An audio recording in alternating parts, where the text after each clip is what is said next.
think it's time to talk about the NME. News broke a couple of weeks ago that the NME was going to stop its printing services. And whilst the NME will continue its digital endeavours, the printed version performed its final encore last week. The weekly music paper has been printing news stories about new music for the last 60 years, since 1952. It made a rather large leap in 2015 when it decided to turn into a free magazine as a final leap to reach a broader audience. A year ago, when I moved to London, one of the things that excited me the most about becoming a commuter in the rat race was to be able to grab my free copy of the NME on the tube on a Friday morning. To be honest, this news doesn't shock me at all. It's been a long time coming, as loads of printed publications have been on the decline since the rise of the internet, and I think I've got 3 reasons as to why the NME doesn't have the grip it once did. The first thing is that the NME rely on old rock stars. Music has for a very long time run in different trends, and a lot of the times these trends run within the compounds of guitar-based music, with genres such as rock and roll, metal, punk, grunge, Britpop, indie. Each of these genres have had bands that have pioneered the genre. Bands like the Rolling Stones, Metallica, the Sex Pistols, Nirvana, Oasis, the Arctic Monkeys. They've all been instrumental in leading the way and shaping the sound of that generation. But I think it's exactly this that is the downfall of the NME. They rely too much on rehashing old music rather than being a magazine about new music. How many times have you seen Morrissey on the cover of the NME? Or Liam? Or Noel? The Arctic Monkeys' debut album came out in 2006. That's 12 years ago. Since then, Alex Turner has featured on the cover of the NME 30 times. That's 3 less than David Bowie. Because of this, the magazine has felt more and more stale, and there's nothing anywhere near new about it. Now, I'm not going to say they don't share new music. Just a few weeks ago, I was listening to this new band that I like called Turnstile.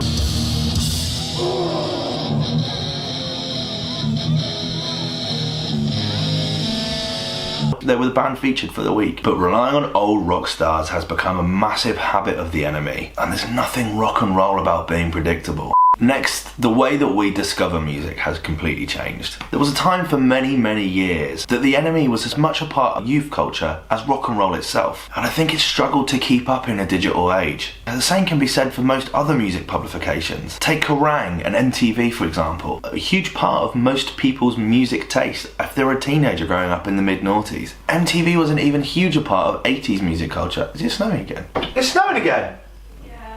MTV was a huge part of music culture in the 80s. I want my MTV. And it really did shape the sound of that era. Kerrang was the same in the early noughties with nu metal and pop punk. It feels like the internet came along and they never thought they would really have to adopt it. And because of this, the music industry has left them behind. And let's be honest, when was the last time you heard anyone mention hearing the greatest new rock song on Kerrang? Or any music on MTV for that matter? But I feel like my stomach's just fell out me. The cultural importance of these outlets have been replaced by companies and blogs that didn't merely adopt the internet, they were born in it. You merely adopted the dark. I was born in it. The NME absolutely has the talent and the groundwork to exist alongside these outlets, but it seems to be struggling to play catch up.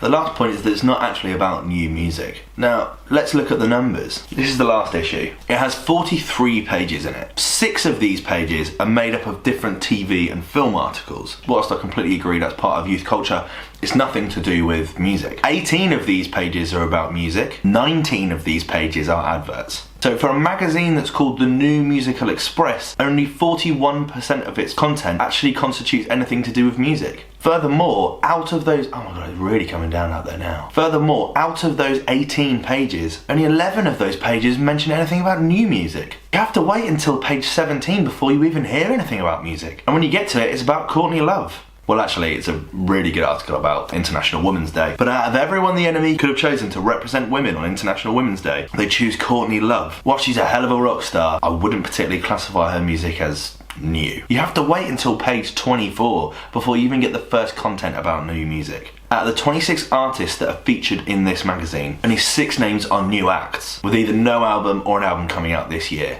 77% of this isn't classified as new acts. And these 6 acts fall across 4 pages. 2 of these pages are a double page spread about Stefflon Don.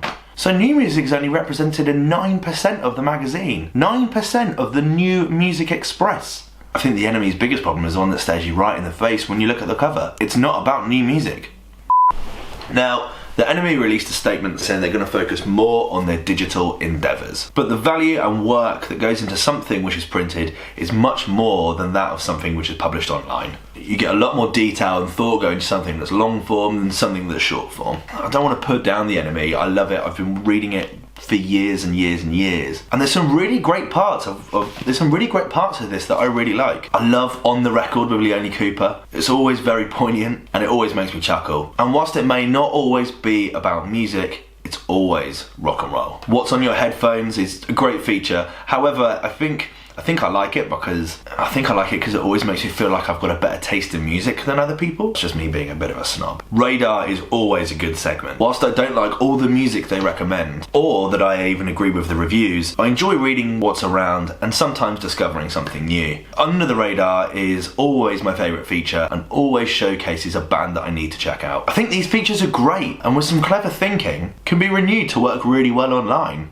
Personally, I'd like to see a way more of a presence on YouTube. Love the interview they did with Liam Gallagher recently. Looking for a bit of trouble and that, you know what I mean? I feel they could really generate some valuable video content, similar to that of NPR Music or the series of interviews that Zane Lowe did. We the real rock stars, and I'm the biggest of all of them. I also think there's an enormous space for them to develop some podcasts. Music is massively underrepresented in the podcast industry. There's some great things out there. I love listening to programs like Star Talk. I love the Cracked podcast. Anything that Joshua Topolsky's part of I find really entertaining. And I think that the NME could do a similar thing and really introduce some fascinating insight into music. It's definitely got the history there and it's definitely got the credence. Perhaps this would be the resurrection of the NME that people have been craving for a long time. Whilst I appreciate that printing costs loads and loads, it does force a higher calibre of journalism, but I really hope we don't lose with the NME. Or unfortunately, I think we could be saying goodbye to the NME for a final time.